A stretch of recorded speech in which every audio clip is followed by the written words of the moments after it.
So i-review daw natin yung ginagamit nating power tool sa ating solar setup. Ito guys, cordless, si Dongcheng.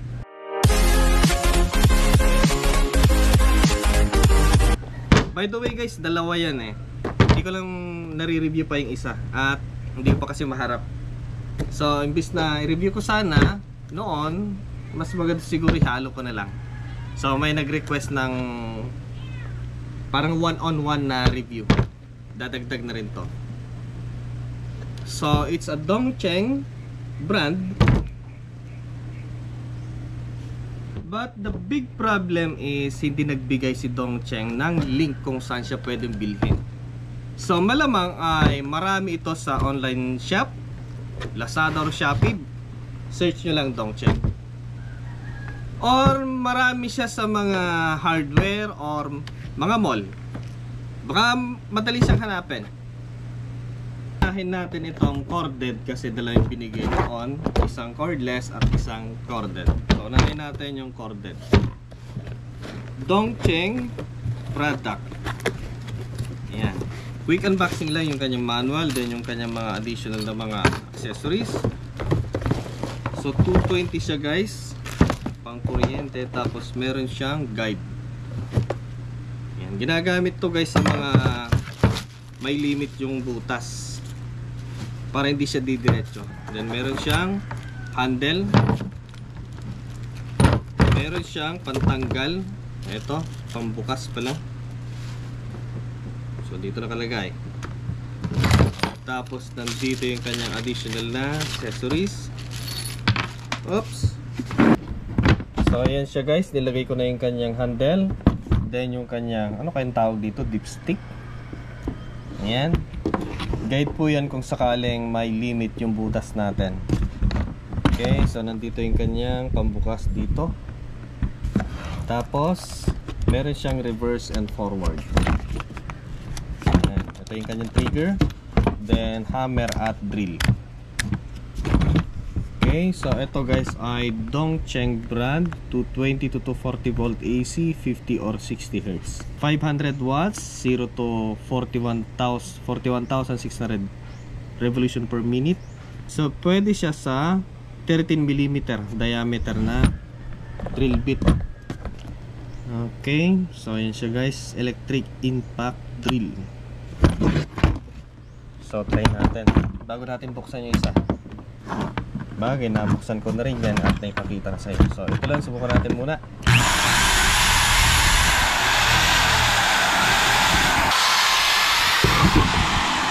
So by the way guys, hindi ko pa nagagamit to. Hindi ko pa nabubuksan, ngayon pa lang. At hindi ko pa nagamit at ngayon ko pa lang magagamit. So made in China po siya.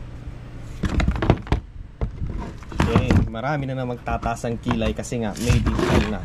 So hindi po lahat ng made in China ay hindi maganda.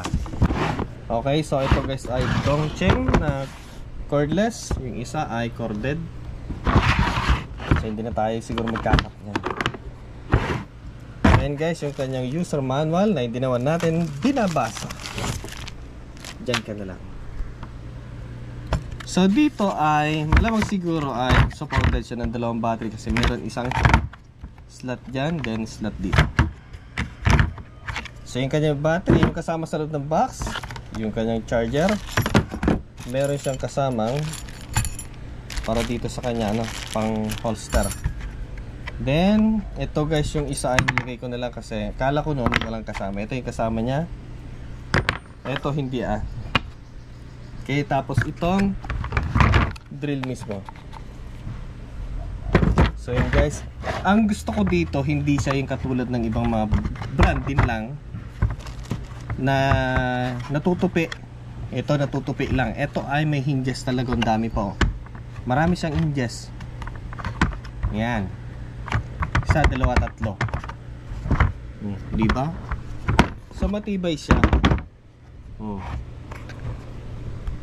Hindi siya ditupi. Kasi yung ditupi, pag tagal napupunit. Yan. So maganda rin siya guys. Yan. Hindi po lahat ng galing tool ay ganon. Minsan nga hindi natin kayang bilhin eh. Muurong tayo sa presyo niya. Yan. Dongcheng 20 volt maximum 2 ampere lithium ion. Ang ano ko dito, ang siguro pang ano lang to talaga, pambutas. Kasi napakalakas nung tong drill na to, tapos ang bilis. Yung number 1 mabilis na eh. Tapos ang lakas. Pag hindi mo kontrolin talaga yung pag-ikot, kahit number 1 lang siya, mode 1, tapos yung torque niya ay nasa number 1, ay kung plastic yung screw, i-screwan mo talagang malolong thread. Kaya dediretso siya. Okay. Ewan kung supported to hanggang 13mm, pero parang pwede hanggang 13mm. Ito. Then yung kanyang level ng torque 1, 2 hanggang 20.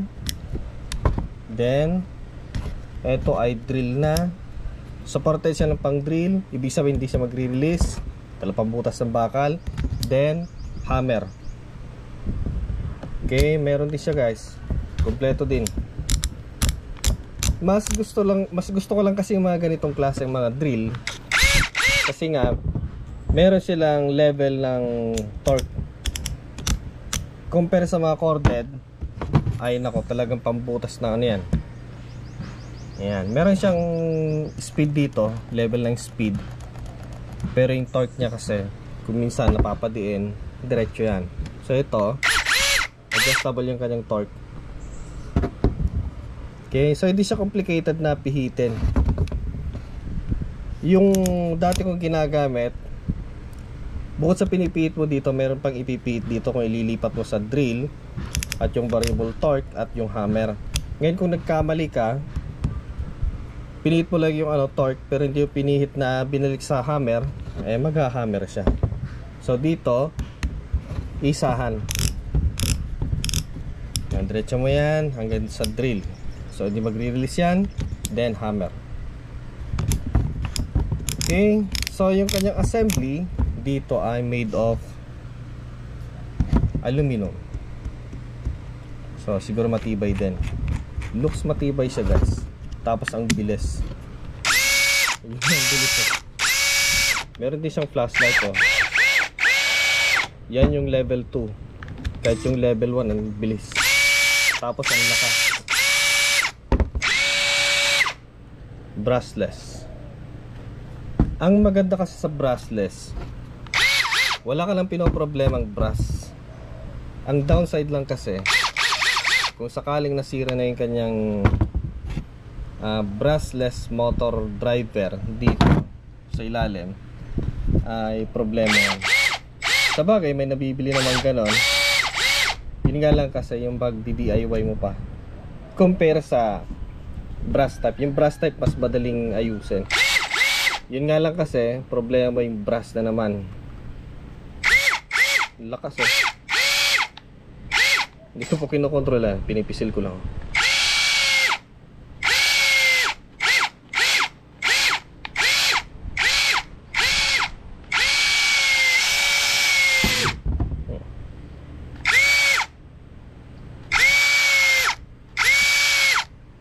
Lakas siya. Ayun. So ito pa yung ginamit kong pambutas.